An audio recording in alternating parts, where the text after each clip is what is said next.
Yes. Meanwhile, let's go to the performance of the night, and it came from another who we sometimes call the GOAT. That's LeBron James. Back home in Cleveland, said it was the home cooking. Had dinner at his mom's house the night before they went out last night and dropped 46 on the Cavs. Look at him there, late in the first, knocking down a three. He had 17 in the first quarter. Then first play of the second, look at the dime. Little dish, 6 assists for LeBron. That one to Montrezl Harrell, who had 15 points off the bench. Lakers up 13. But in the fourth quarter, this was a close game.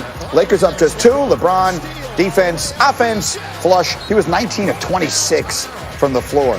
He really took over in the fourth quarter. Look at him going up, swatting that one away from Colin Sexton. They called it a goaltend, then they overturned it. Then he's knocking down a three from the logo. That gave him 36. A minute later, the step-back three. Now he's at 41. A minute left in the game.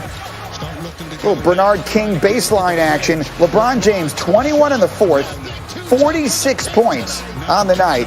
The Lakers remain perfect on the road. They win it in Cleveland, 115 to 108, so they're 10-0 on the road. And with that 46 points, he's the oldest Laker with a 40-point game since Kobe Bryant scored 60 in the final game of his career. And of course, today marks the one-year anniversary of Kobe's tragic death. It was Sunday, January 26th of 2020, when Bryant and his 13-year-old daughter Gianna and 7 others were killed in a helicopter crash in Calabasas, California. The days and the weeks that followed were marked with emotional outpourings of grief and appreciation from around the world as people celebrated the life and the legacy of one of the great legends that we've ever seen in sports and well beyond. And so we have Jalen Rose with us today. And, you know, Jay, we just talked last week because it was the anniversary of the 81-point game, and we were remembering Kobe then. And so I just wonder, when you woke up this morning and you knew this was something everyone, and yourself included, would be talking about, what were the first thoughts that went through your mind? Well, it's really tough, Greeny, because, you know, it's only 1 year. And we get introduced to these all-time great athletes and entertainers through their performance.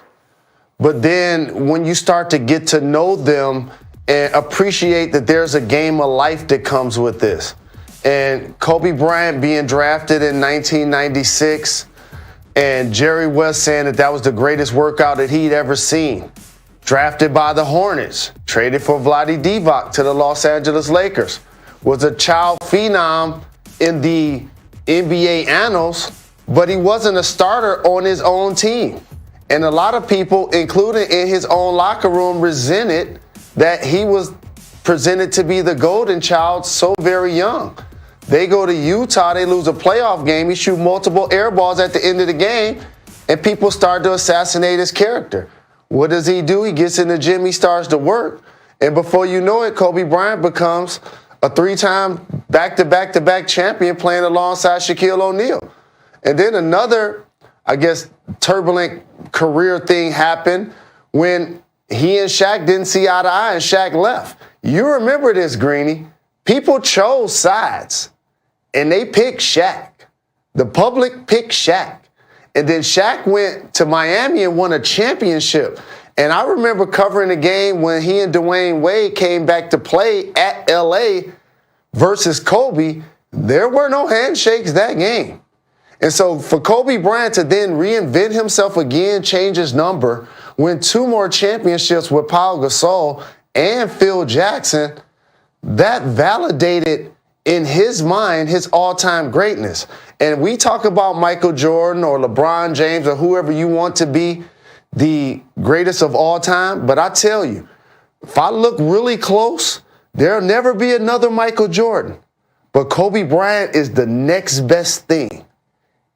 The turnaround jumper, the language at the press conference, the maturity, the discipline, the love of the game of basketball. Kobe loved nothing more than his family in basketball. And that also rubbed people the wrong way as a young player in the league, Greeny, because he was scoring 20, 25 points a game, but he was barely 21. And so to watch him grow up in front of our very eyes and see the 40-point explosions for a month and the 60-plus point game against the Mavs in 3 quarters and the 81-point game that we celebrated last week. and 60 points in his final basketball game? Mm-hmm. Like, who scores 60 points in their final basketball game and then goes on to win awards for his work beyond basketball? And you know, for doing this for so very long, Greeny, you got trophies on the mantle. You got championships. You in the Hall of Fame.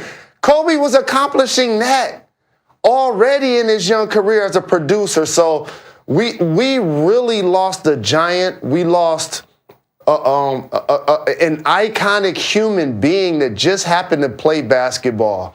And it's really too soon to be having this conversation about somebody that's gone so very young.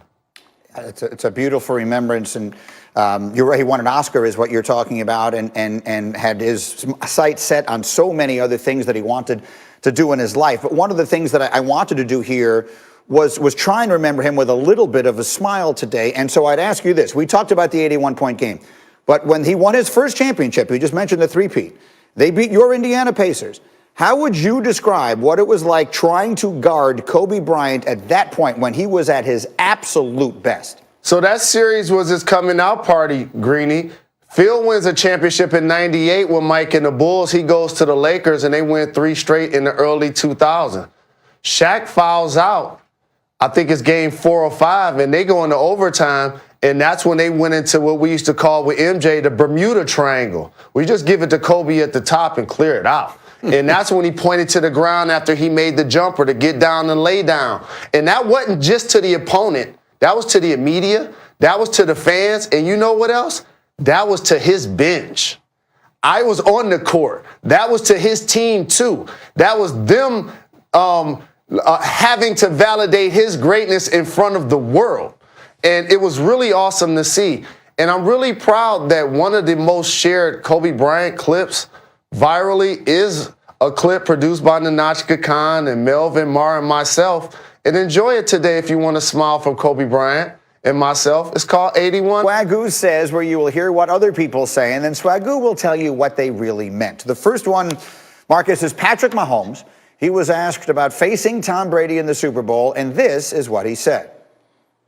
Being able to go up against one of the greatest, if not the greatest quarterback of all time in his 150th Super Bowl, I mean, it's going to be a great experience. That's what Patrick Mahomes said. What does Swagoo say? Yeah, I see all y'all talking about the GOAT and the King and the Prince and Benjamin Button. I'm Patrick Mahomes. I'm coming for the throne. That's y'all king. That ain't my king. That's what Pat's saying. If not one of the greatest. He did not say GOAT. He did not say Tom Brady is the GOAT, because Patrick Mahomes is built the same way. And that's why he said that. That's y'all king. Y'all crown it. I'm going for the throne. He is working his way in that direction at a very rapid pace at a very young age, 25 years old, and on his way perhaps to his second Super Bowl. All right, next up, speaking of the Super Bowl, is Bruce Arians, who was asked about going for it at the end of the first half Sunday in that game against Green Bay. Here is what Arians had to say. When it come here to not take chances to win the game. Marcus, what do you think? First of all, that tan is magnificent. But BA Guys, how told good was y'all that? a few weeks ago. We can do any damn thing we want to do.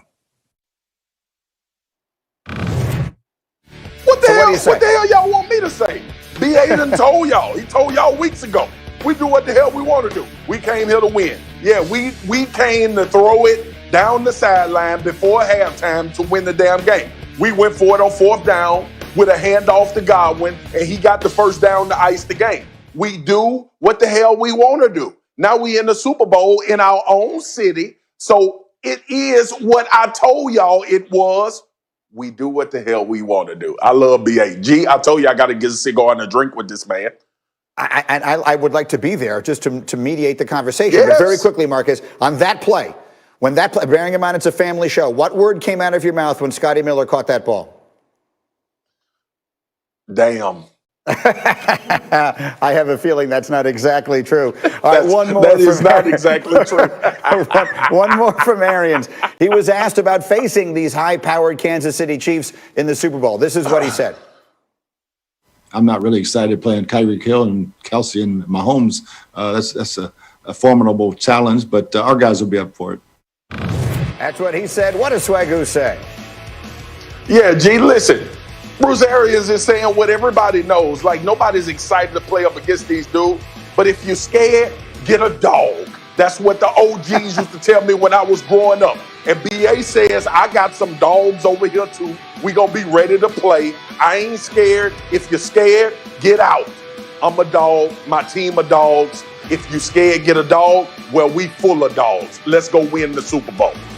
Look, they just went up against Aaron Rodgers, who's playing as well as absolutely anybody. So I agree. Nothing to be afraid of there. Swagoo says, G, outstanding. G, if you scared, get a dog. If you are not one. All right? That's what my old school fellas used to tell me. Marcus, if you're scared, get a dog. But you're going to find out if you want or not and if you need one. If you need one, that's a bad thing.